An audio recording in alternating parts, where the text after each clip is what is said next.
Then we get Mr. Perfect, a backstage interviewer. That's the role he's been consigned to for this one, with Diesel. We see footage of The Undertaker pulling Diesel from under the ring at In Your House 6, I think it would have been, when he's facing Bret Hart in the title match at that particular pay-per-view. Then footage of Raw where Diesel is confronted by himself in a casket. And then Diesel says he doesn't sweat the small stuff, says he'll beat Taker, then defeat Michaels too, which suggests that he already thinks that Michaels is going to be the world champion at the end of the night. Diesel versus The Undertaker. It's just under 17 minutes in length, and it ends when Taker hits a chokeslam, then a tombstone, and gets the pin. I'm mildly surprised by the amount of negativity Steven's approaching this with, so let's hear from you. Be still my beating heart. Mid-1990s Undertaker versus Diesel. What terrible crimes have I committed in a past life to have to watch this again?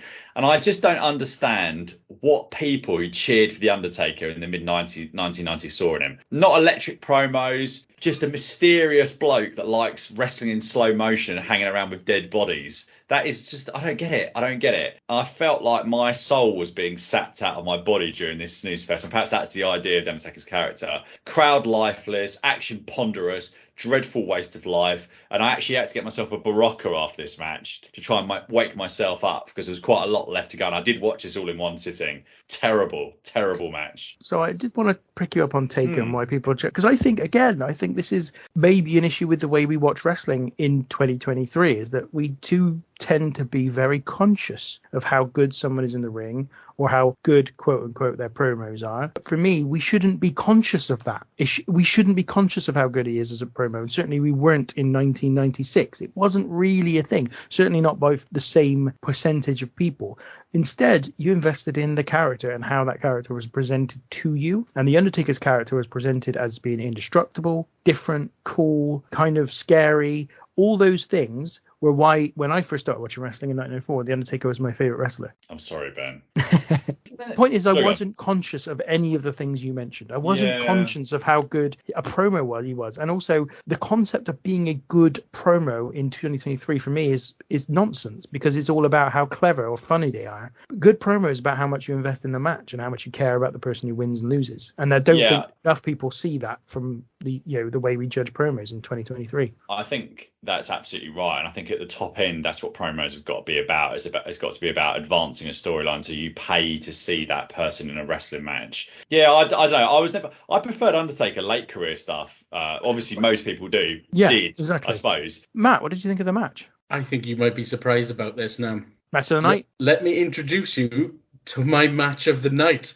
Oh, wow. Which is something I never in my wildest dreams thought I would say about a Diesel match. But to give them their credit, I thought this was pretty bloody good. When I first saw it, I was like, okay, Diesel versus, I was like, I can't say that's a match that I can recall seeing ever, let alone multiple times. So to me, this felt brand new. So I was like, all right, okay, Diesel Undertaker, that should probably be a relatively decent big man match. And slightly exceeded my expectations. Not the match of the year candidate or anything like that, but it just felt like the story they were trying to go with is that Diesel was giving The Undertaker the biggest fight he'd ever had. They were like, on commentary sounded like, oh my God, nobody's ever kicked Taker's ass like this before. And then he comes back, overcomes the odds and wins. Do you know what? Simple, to the point. I thought the fact that he actually was able to execute a tombstone on him was bloody brilliant. The only sort of gripe I've got is that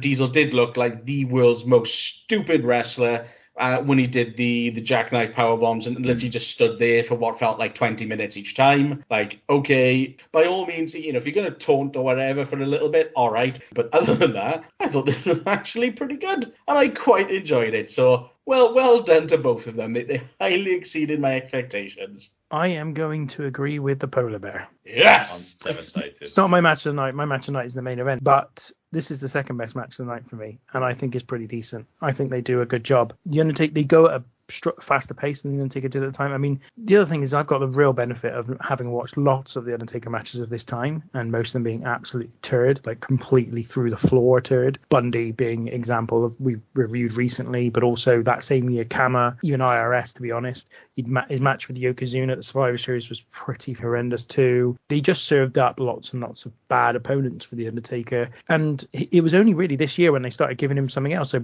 he obviously faced Brett at the Rumble, and then he fought Diesel here, which Diesel not an amazing wrestler at all, but with a degree of being over for a start was a good start anyway for the Undertaker, and also a former world champion who meant something, who was marginally a draw, I guess you could argue. All of that stuff for me was a good thing for the Taker, and I thought this was a decent contest with seeing, as you said, Matt, seeing Undertaker go up for the powerbomb twice, seeing Undertaker do the tombstone on Diesel, which again, if you've seen him do it on Kane and various other people, it's not so impactful. But at the time, he didn't tend to do it because all his opponents were too big for him to do it to. So again, here to see him do that, I just thought it was a pretty decent match. Not incredible by any stretch of imagination, but very passable. And for an Undertaker match at this time, easily the best thing he'd done, probably in the promotion, because even the match with Brett had a really stupid, silly ending at Rumble 96. It's probably the best match he'd had so far in the company, which doesn't say a huge amount, but I think it probably was.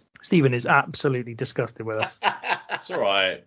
Subjective. It's art, isn't it? It's art. It's subjective. I mean, some of this stuff isn't art. Let's be fair, Steve.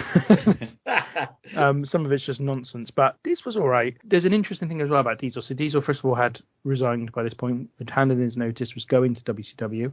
Also, he was playing one of the first tweener characters that WWF had done, really. So even though I guess he really was a heel because he was facing mainly baby faces, they kind of allowed him to try to portray it a little more like a tweener than they had done previously. This was the first time when they kind of experimented with it, because Diesel had been the world champion for Raw 95, turned heel really at the end of Survivor Series 95 when he attacked Brett after Brett had beaten him. But they allowed him to sort of court the cheers of the fans in a way that they hadn't done with any other heels before. So that was an interesting part of it. And you could see why people would cheer for him. There was a degree of, cool's not the word, but adult about him. There was a degree of, actually, this guy appeals to me on a more of a mature, in a more of a mature way than maybe your average comic book hero or villain does. Yeah, I definitely see that. Yeah.